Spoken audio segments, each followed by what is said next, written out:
Hello student, तो आज हम सॉल्यूशन ऑफ ट्रायंगल में समझेंगे कि लॉ ऑफ कॉसाइन क्या है, जिसको आप कॉसाइन फार्मूला के नाम से भी जानते हैं। बच्चों, किसी भी ट्रायंगल एबीसी में आप कोई भी ट्रायंगल एबीसी डीएफ जो भी मानो नाम, ठीक है। तो मैंने ट्रायंगल एबीसी में कंसिडर किया है कि a square equal to b square plus C square minus 2bc cos a के बराबर होता है। ठीक बच्चों, ए क्या है तो आपको मैंने बताया है ना, किसी ट्रायंगल मान लो ये एबीसी है, एंगल ए के सामने का साइड क्या होता है, स्मॉल ए। सी के सामने का side small C. Angle B के सामने का साइड स्मॉल बी। तो ये मैंने एक्यूट एंगल ट्रायंगल बनाया है। तो आप इसमें देखें कि ए स्क्वायर इक्वल टू क्या होगा, B square plus C square minus 2bc cos a। ये चाहे ट्रायंगल आपका एक्यूट हो, ऑब्ट्यूज एंगल ट्रायंगल हो या राइट एंगल ट्रायंगल हो, तीनों ट्रायंगल में बच्चों ये फार्मूला सेटिस्फाइड होता है। ठीक है। आप इसी प्रकार अगर मान लो बी स्क्वायर का वैल्यू निकालना चाहते हो तो आप बी स्क्वायर बराबर लिख सकते हो a square plus C square minus 2ac cos b। और यहीं पर अगर हम सी स्क्वायर का मान निकालना चाहे तो देखो क्या होगा, a square plus b square minus 2ab cos c। तो देखो हम दो ट्रायंगल लेते हैं, एक एक्यूट एंगल ट्रायंगल ले लेते हैं और एक ऑब्ट्यूज एंगल ट्रायंगल, और इसको प्रूफ करके देखते हैं। इसी तरह आप राइट एंगल ट्रायंगल में भी ये प्रूफिंग कर सकते हो। तो देखो, व्हेन ट्रायंगल इज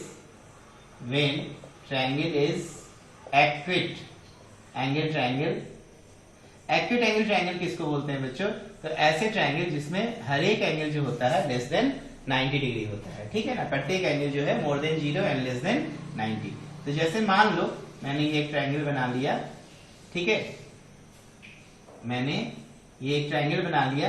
अब ऐसा मान के चलो कि यहां पर मैंने जो ट्रायंगल लिया है एबीसी, ये एक एक्यूट एंगल ट्रायंगल है। कहने का मतलब angle A less than 90, angle be less than 90 और एंगल सी जो होगा लेस देन 90 होगा। क्लियर है ना, ये एक्यूट एंगल ट्रायंगल है। तो हमें यहां पर साबित करना है कि a square equal to b square plus C square minus 2bc cos a के बराबर होगा। तो इसके लिए हमें एक छोटा सा कंस्ट्रक्शन करना पड़ेगा। ठीक है ना, एक छोटा सा कंस्ट्रक्शन क्या करेंगे कि हम यहां से BD, ध्यान दो हम BD परपेंडिकुलर डाल रहे हैं AC पर। Draw BD perpendicular AC। ठीक है ना, BD परपेंडिकुलर AC। अब क्या करोगे, ध्यान दो, यहां पर आप एंगल बी के सामने का साइड को क्या लिखोगे, स्मॉल बी। सी के सामने का साइड को क्या लिखोगे, स्मॉल सी। और ए के सामने का साइड को क्या लिखोगे, स्मॉल ए। अब हम लोग प्रूफ में लिखते हैं, ध्यान देना, हमें चाहिए क्या, फर्स्ट वाला ए स्क्वायर। तो देखो ए स्क्वायर हमें कहा मिलेगा, इन ट्रायंगल बीसीडी, क्योंकि ये देखो 90 डिग्री, ये क्या है, कंस्ट्रक्शन से हम लोगों ने 90 डिग्री ड्रॉ किया है। तो हमें ट्रायंगल देखना होगा इन ट्रायंगल BCD। तो BCD में देखो, या BDC लिख दो, BDC।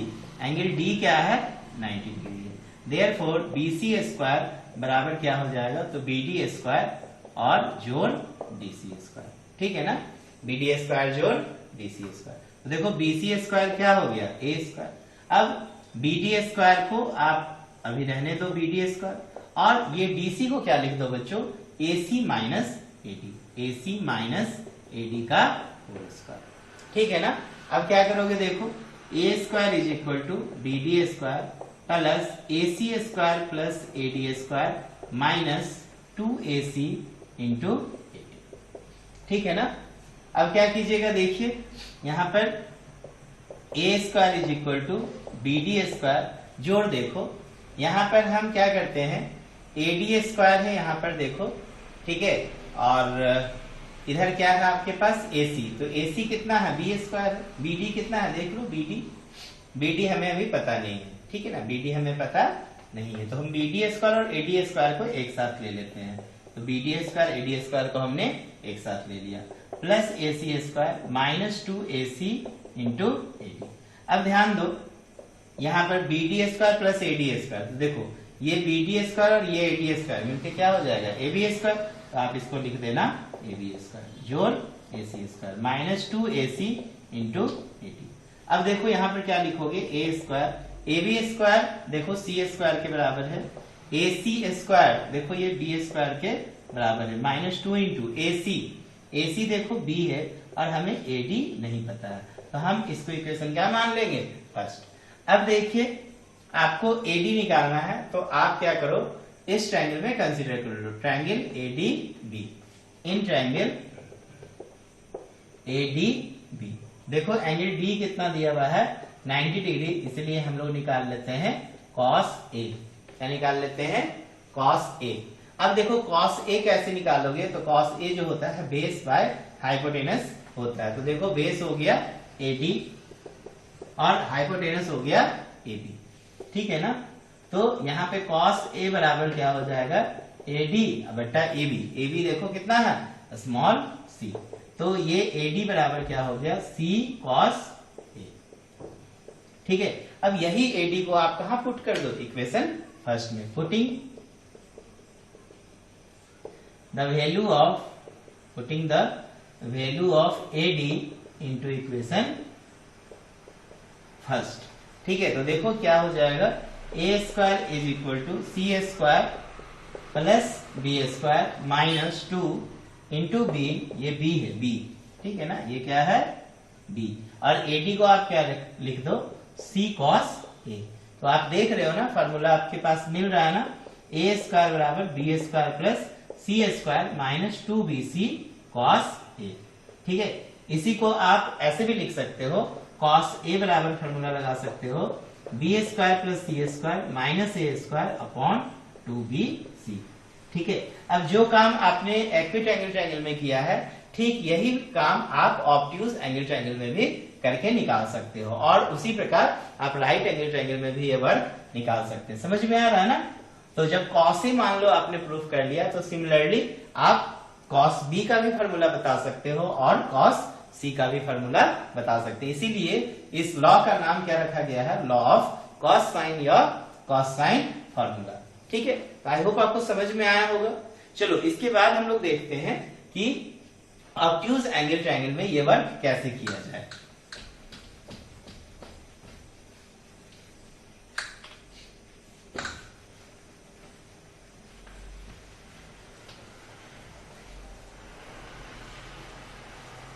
देखो बच्चों, ऑब्ट्यूज एंगल ट्रायंगल में आप क्या करोगे, सबसे पहले एक ऑब्ट्यूज एंगल ट्रायंगल बनाओगे, इसका नाम मैं रख दे रहा हूं ABC, और ये एंगल देखो ऑब्ट्यूज एंगल है। ऑब्ट्यूज एंगल किसको बोलोगे, the angle value is more than 90 and less than 180 degree. अब हम यहाँ पर क्या कंस्ट्रक्शन करेंगे कि इसको हम एक्सटेंड करेंगे आगे पॉइंट E तक, और फिर B से हम D पर परपेंडिकुलर, BD परपेंडिकुलर डालेंगे AE पर, ठीक है ना।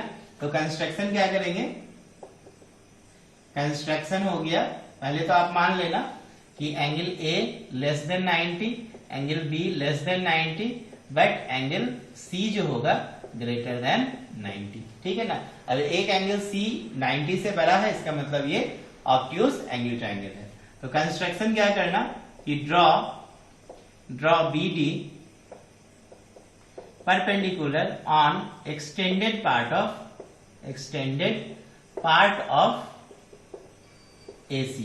AC के एक्सटेंडेड पार्ट पर हम लोगों ने BD क्या डाला, परपेंडिकुलर डाला, ठीक है। अब हम लोग क्या लिखेंगे, प्रूफ। देखो बच्चों, प्रूफ कैसे करेंगे, प्रूफ में फिर से हम लोग को पहले देख लेंगे साइड क्या क्या है। तो देखो C के सामने का साइड क्या ले लोगे, स्मॉल c, B के सामने का साइड स्मॉल b, क्लियर है ना। B के सामने का साइड क्या हो गया, स्मॉल b, और A के सामने का साइड ये स्मॉल a हो जाएगा, ठीक है। अब देखो इन ट्रायंगल हम लोग ले लेते हैं BC, इन ट्रायंगल CDB या BDC ले लो ना। BDC में एंगल D जो है कितना है, 90 डिग्री है। तो आप क्या करो, BC स्क्वायर निकालो। तो BC स्क्वायर बराबर देखो क्या लिख सकते हो, BD स्क्वायर, ठीक है ना। देखो ये BD स्क्वायर और जोड़ CD स्क्वायर, ठीक है। अब देखो ये BC स्क्वायर को आप BC स्क्वायर रहने दो, ठीक है, और ये BD स्क्वायर को आप BD स्क्वायर रहने दो, और CD स्क्वायर को क्या लिखो, AD minus AC, AD minus AC का होल स्क्वायर, ठीक है ना। अब देखो ये BC क्या है, A स्क्वायर है, इज इक्वल टू BD को आप BD रहने दो, और इसको A माइनस B के होल स्क्वायर पे ब्रेक करो। तो AD square plus AC square minus 2 into AD into AC, ठीक है ना। अब देखो ये A स्क्वायर हो गया, यहाँ पर देखो BD स्क्वायर, ठीक है, और कुछ बचा देखो तो AC, और एक क्या हमारे पास बच रहा है AD। तो BD और अगर हम AD का स्क्वायर जोड़ दे तो हमें मिल जाएगा ना AB स्क्वायर, ये ट्रायंगल में ABD में। तो आप क्या करो, BD स्क्वायर और जोड़ AD स्क्वायर एक साथ रख दो। ये दोनों को हमने देखो BD स्क्वायर और AD स्क्वायर को हमने एक साथ रख दिया, और AC स्क्वायर हमारे पास है तो इसको B स्क्वायर लिख दिए। अब 2AD इंटू AC का वैल्यू फिर से यहाँ पे आप क्या रख सकते हो, B। देखो सेम प्रोसेस जा रहे हैं ना हम लोग। तो A स्क्वायर, अब देखो ये BD स्क्वायर और AD स्क्वायर मिलके क्या बनेगा, AB स्क्वायर, और ये हो गया B स्क्वायर। अब 2AD इंटू कितना, B, तो ये A स्क्वायर बराबर AB कितना है देखो C square plus B square minus 2AD into B। आप इसको इक्वेशन क्या मान लो, फर्स्ट। अब देखो यहाँ पर हम लोग क्या करते हैं कि ये एंगल देखो C है, तो ये कितना हो जाएगा बच्चों, 180 माइनस C, क्योंकि एक लाइन पे बने एंगल का सम कितना होता है, 180 डिग्री होता है। तो आप क्या करो, आपको निकालना है क्या चीज, आपको निकालना है AD, ठीक है ना। ये देखो A से D हमें निकालना है, तो हम क्या करते हैं, कॉस निकालेंगे, क्योंकि हमें चाहिए कॉस A। क्या चाहिए, कॉस A। तो क्या करोगे बताओ, यहाँ पे देख लो, आपको चाहिए क्या, कॉस A। तो इसका वैल्यू का जरूरत पड़ेगा कि नहीं, चलो निकाल के देख लेते हैं। तो हम ले लेते हैं इन ट्रायंगल ABD में ले लेते हैं, इन ट्रायंगल ABD। तो अब निकालते हैं बच्चों कॉस A।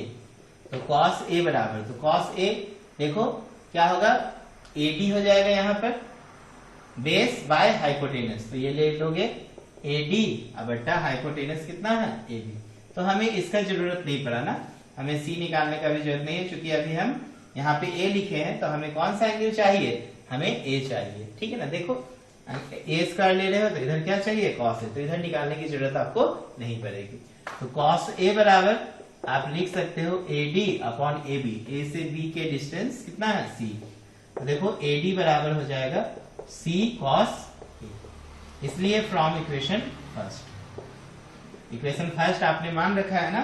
देखो A स्क्वायर बराबर आप C square plus B square को B square plus C square लिख सकते हो, माइनस 2AD, तो 2 इंटू AD हो गया C cos A, ये छोटा C है C cos A, और इंटू कितना है, B इंटू B।